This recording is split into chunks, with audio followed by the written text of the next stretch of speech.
സംസ്ഥാനത്തെ വിവിധ സ്റ്റേഷനുകളിൽ നടന്മാർക്കെതിരെ എടുത്ത പീഡന കേസുകൾ SIT ഏറ്റെടുക്കും. 2 ദിവസത്തിനകം എല്ലാ കേസുകളും പ്രത്യേക അന്വേഷണ സംഘം ഏറ്റെടുക്കും.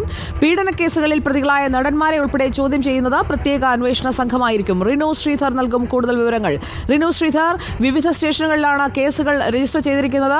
ഒരേയാൾ തന്നെ 7 പേർക്കെതിരെ മൊഴി കൊടുത്തിട്ടുള്ള 7 വ്യത്യസ്തമായ FIR അടക്കം നിലവിലുള്ള സാഹചര്യത്തിൽ എങ്ങനെയായിരിക്കും ഈ കേസുകളിന്മേലുള്ള അന്വേഷണം?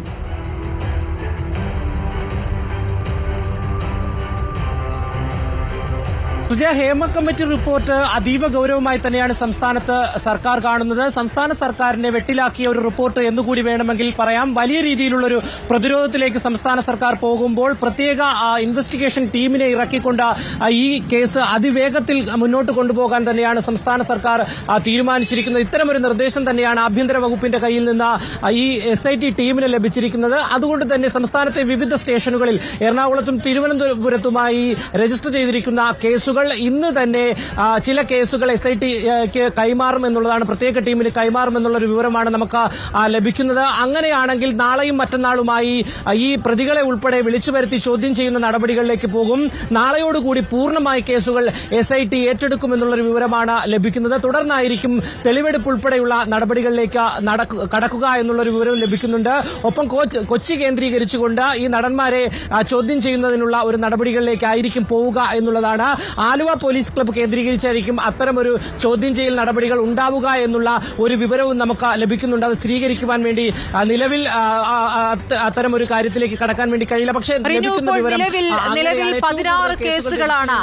16 കേസുകളാണ് SITക്ക് മുന്നിലേക്ക് എത്തിയത് എന്നാണല്ലോ അറിയിച്ചിട്ടുള്ളത്. അതിൽ കൂടുതൽ അതിനുശേഷം ചില വെളിപ്പെടുത്തലുകൾ ഉണ്ടായിരുന്നു. അപ്പോൾ അതും പരാതികളായി എത്തിക്കഴിഞ്ഞു. അപ്പോൾ എണ്ണം കൂടുന്നുണ്ടോ? SITക്ക് മുന്നിലുള്ള കേസുകളുടെ എണ്ണം കൂടുന്നുണ്ടോ? നിലവിൽ ഇന്നലെ വരെ 16 കേസുകളാണ് രജിസ്റ്റർ ചെയ്തിരിക്കുന്നത്. ഇന്ന് ഒരു കേസ് കൂടി പോലീസിന്റെ മുന്നിൽ എത്തിയെന്നുള്ള ഒരു വിവരം നമുക്ക് ലഭിക്കുന്നത്. നിലവിൽ വരും ദിവസങ്ങളിലും കേസുകളുടെ എണ്ണം അല്ലെങ്കിൽ വെളിപ്പെടുത്തലുകളുടെ എണ്ണം, പരാതികളുടെ എണ്ണം കൂടുമെന്ന് തന്നെയാണ് ഇൻവെസ്റ്റിഗേഷൻ ടീം പ്രതീക്ഷിക്കുന്നത്. അങ്ങനെയാണെങ്കിൽ പോലും കേസുകൾ കൃത്യമായി തന്നെ പരിശോധിച്ച് നിയമപരമായ വശങ്ങൾ തേടി മുന്നോട്ട് പോകുവാൻ വേണ്ടി തന്നെയാണ് തീരുമാനിച്ചിരിക്കുന്നത്.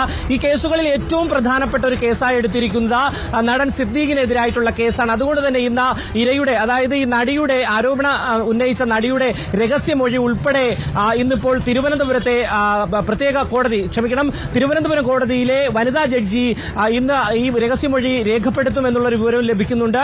ഈ രഹസ്യമൊഴി രേഖപ്പെടുത്തിയതിനു ശേഷം ഇന്ന് വൈകുന്നേരത്തോടു കൂടി തന്നെ ഈ മ്യൂസിയം പോലീസ് സ്റ്റേഷന് രജിസ്റ്റർ ചെയ്ത കേസ് SITക്ക് കൈമാറും. അതിനുശേഷം നാളെയോ മറ്റന്നാളോ സിദ്ദീഖിനെ വിളിച്ചു വരുത്തി ചോദ്യം ചെയ്യുമെന്നുള്ളൊരു വിവരമാണ് നമുക്ക് ലഭിക്കുന്നത്.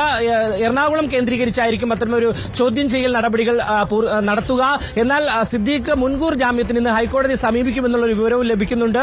ഒപ്പം സിദ്ദീഖ് സംസ്ഥാനത്ത് ഇല്ല എന്നുള്ളൊരു വിവരവും ലഭിക്കുന്നുണ്ട്. എങ്കിൽ പോലും ആരോപണ വിധേയരായിട്ടുള്ള നടന്മാരെ, സംവിധായകരെ അടക്കം വിളിച്ചു വരുത്തി ചോദ്യം ചെയ്യും. ചോദ്യം ചെയ്തതിനു ശേഷമായിരിക്കും അറസ്റ്റ് ഉൾപ്പെടെയുള്ള സാഹചര്യങ്ങളിലേക്ക് കടക്കുക.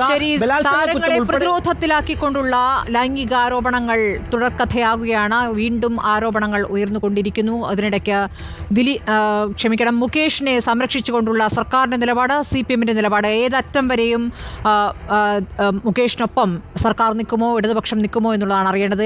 CPI എതിർ ശബ്ദം ഉയർത്തിക്കഴിഞ്ഞിരിക്കുന്നു.